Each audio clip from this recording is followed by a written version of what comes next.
Welcome back to Health and Wellness, a spiritual journey to becoming, where we learn the spiritual applications to health and wellness. Today we have a very special guest, my wonderful and beloved husband, Tavia.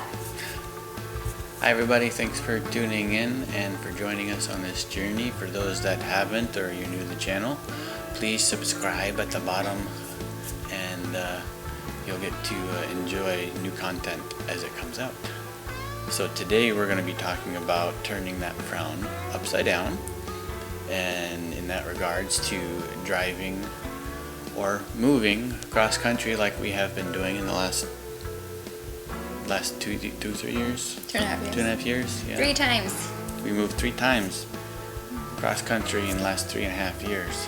So that brings us to our icebreaker question of the day. How can you make a cross-country move enjoyable? If you can please comment down below. We would love to read those. Moving across the country is no joke, and it can be very stressful at times. It's definitely no joke, and with that, here's a list of a couple of things we've come up with that have kind of made our stresses go up the roof a little bit. Like overbooking ourselves with visiting friends and family. We found that quality time with a few was better than seeing many people for just a short amount of time. Or moving to a new place without having a job set up or a place to stay. It's pretty stressful. Yeah, there's something about winging it that makes me a little nervous. Yeah, unhealthy eating along the way. Try to figure out a good eating habits and bring healthy snacks along the way instead of just junk food. Yeah, a lot of junk food along the way. A lot of weight gain too. Also, moving during allergy season, you should try to figure out what season you're best at actually traveling. Yeah, because even like winter, there's, depending on where you're at, you got ice and snow. Summertime, depending on where you're at in the U.S., there's storms and tornadoes. Just depends on what you'd prefer and know the weather you're driving in. Also, getting pulled over by cops can be stressful, but just keep calm and respectful. Stay calm, especially when you you haven't done anything wrong and they're just pulling over because they want to have a friendly chat. And look through all your stuff. Yeah. But that's another story. Yeah. Oh, and getting a flat tire along the way, that's always fun. Knowing how to work on your vehicles. Oh yeah, make sure you know your car. Yeah, make sure you know your vehicle and where to keep your spare tire and tools along the way. So also having get there-itis, and you're just zooming through and driving non-stop in zombie mode, not recommended. Yeah, make sure you stop and get some rest, even if you have to pull over. Even if you're with a family, just pull over and take a nap if you have to in a car. Forgetting to make decisions together as a couple or a team, because that's what you are, you're a team. Yeah, sometimes you feel so rushed that you start making decisions without actually communicating. But teamwork makes the dream work. Here's a list that we've come up with that did tend to decrease our stress.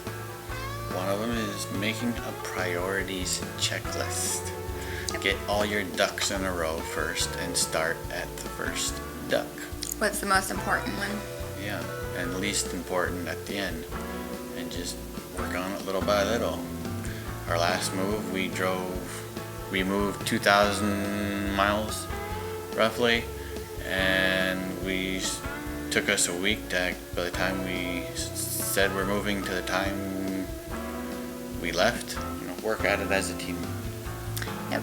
And slow down and communicate this so that you both know what's more important. Yeah, communication is key. Keeps you both sane and happy and connected to each other as a couple. Next one is getting help for the move, whether it's financial or physical. Financial help's okay. It does help a lot, but you still have to figure out about the physical move of all your stuff. You're going to have friends or family, or if it's just going to be you. Yeah, some things are a little too heavy to pick up yourself. Yeah, sometimes you have to hire a company to come out and help you do what you got to do. Yep. Also considering the cost of the move. So It gets expensive.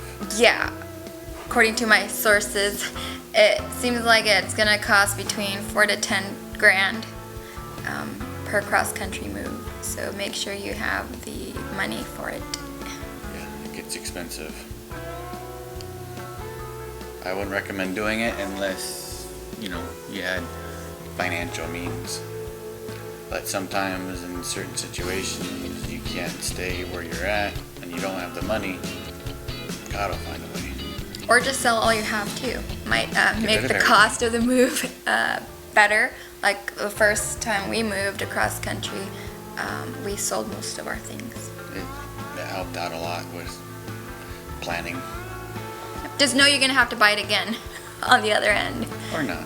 And just Or not. be nomads. Stopping for the night. Depends on, if you like driving or the night or, like driving during the day. Just when you get sleepy, don't fall asleep at the wheel. It's not worth it. Yeah. And better- don't drive groggy. Yeah, when you start seeing tunnels, that's when you probably should stop. Yeah. Way before in advance. Yeah. Also, alternating drivers, then if you have more than one, make sure when you start getting sleepy, the other one can take over for you. And that other person is resting and sleeping. Both stay awake. And then you stop and take a nap. Or just find a place to stay, a cheap motel. Next one is having a job lined up when you get there is a good benefit because you're gonna have a way to kind of recoup some of that money you lost with the move. And depending on the job you have offered you, some places will give you a relocation assistance. I would shoot for that too. That helps a lot. Also possible housing, like if you're able to look ahead of time where you're gonna live. If not, you'll have to figure something else on the spot. So sit in the back with your baby so that you keep your sanity, you keep everyone happy and on point. Last one would be having fun as best as you can. Make picnic stops, go to different landmarks, do something enjoyable on the way, play games, like I Spy or whatever.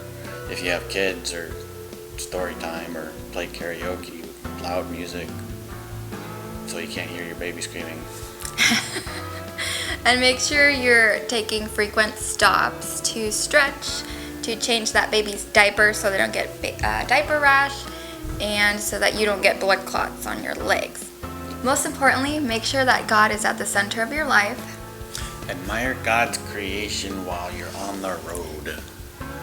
Enjoy the little things, even if it's just a pebble. You can pick it up and throw it. Kids like that. Just not at other cars. No. But you might see some weird stuff along the way as well. Yeah, check out this picture. Use your time wisely. Go ahead and have some in-depth conversations, listen to sermons, to podcasts, to some good music, anything really. Listen to the Bible. Next thing would be make sure you pray together. Yes. That's very important. Make sure you pray way in advance, even before you start driving, even during your driving, except the driver. Don't close your eyes. Even before you start planning this whole move. Yeah. Like God's direction in your life, not just which way you're going to take to get to where you're going, but in general, God's wisdom that He gives you for handling the logistics of everything. It gets pretty stressful, and knowing that God's in control and He's right there with you along the way, that you can just ask Him to do it for you. Otherwise, that doesn't happen. He just gives you the knowledge to do it yourself. And also praying for God's protection over you for the entire time. Yeah, patience. Lord knows I need patience. Yep, to understand and to love one another, because there's going to be a lot of friction and big decisions and Lots of praying. And another one would be to pray for God's joy, to be made manifest throughout your life, throughout the journey, throughout your trip that you're making, and if you have kids, in the back seat, know that they're just as uncomfortable and unhappy sometimes, and try not to raise your voice too much. If they're disobeying and not listening, try to be understanding in their situation too, because as a kid it's not fun either. Yep, and nothing's worse than traveling with a grouch, so make sure you let your joy be shown. So this leads us to this week's fruit of the Spirit, joy. This week we're looking at joy, one of the fruits of the Spirit. Joy defined is a deep feeling of delight, driven by inner hope and peace.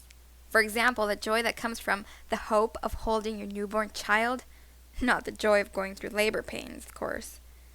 The joy given by the Holy Spirit is one that is rooted in God Himself, one with a hope in God, one that is at peace with God, one that is never empty but does need replenishing, and one that is outwardly evident.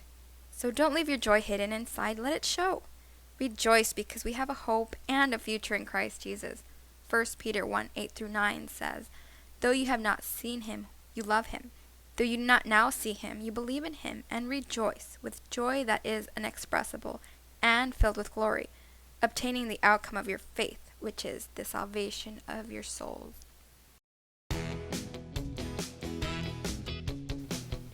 How many of you have actually looked up how much sugar your drink contains?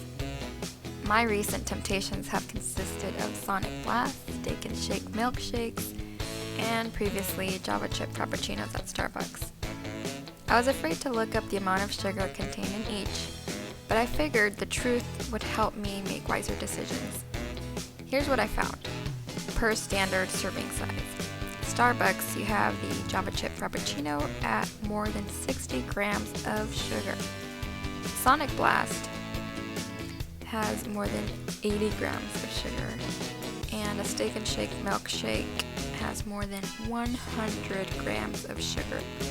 Yikes, that's almost 5 days worth of sugar intake in just 11.5 fluid ounces. Following is a cardio workout. Feel free to follow along. Have fun. I've been empty. When I'm low, you fill the cup, yeah, but my ego fights back, telling me that I'm ready to grab the wheel and take control. But I'll crash if I don't let myself let go. You put the X on my faded map, draw me a line back to where you're at. Patient when I try to move too fast. I get this feeling, I get this feeling, I get this feeling in my spirit when I'm low. I hear it calling like a compass in my soul, saying, child, come on back now, you've been gone too long. Let me lead you back where you belong. Right next to me, right next to me. I've been captive by the plans I try to make. Yeah, I've been selfish, cause callous hearts, they die hard like habits that I know I gotta break. Ain't it good to know the help is on the way? You put the X on my faded map, draw me a line back to where you're at. Patient when I try to move too fast. I get this feeling, I get this feeling, I get this feeling in my spirit when I'm low. I hear it calling like a compass in my soul, saying, child, come on back now, you've been gone too long. Let me lead you back where you belong. Right next to me. You know I tried to do it on my own. You say it's time for me to come back home. Right next to me. I get this feeling in my spirit when I'm low. I hear it calling like a compass in my soul, saying, child, come on back now, you've been gone too long. Let me lead you back where you belong. I get this feeling in my spirit when I'm low. Learn the spiritual. You spit on my to health and wellness. Okay.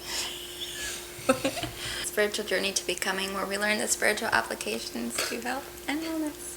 Health and wellness. Yay! You're making me laugh.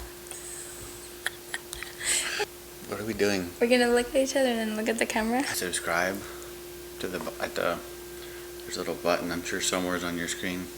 Just hit the button. That being said, let's jump into the so when new videos come out, you'll get to see them firsthand. First comes first serve. Something. Thank you for tuning in to Health and Wellness, a spiritual journey to becoming. Until next time, have a blessed day.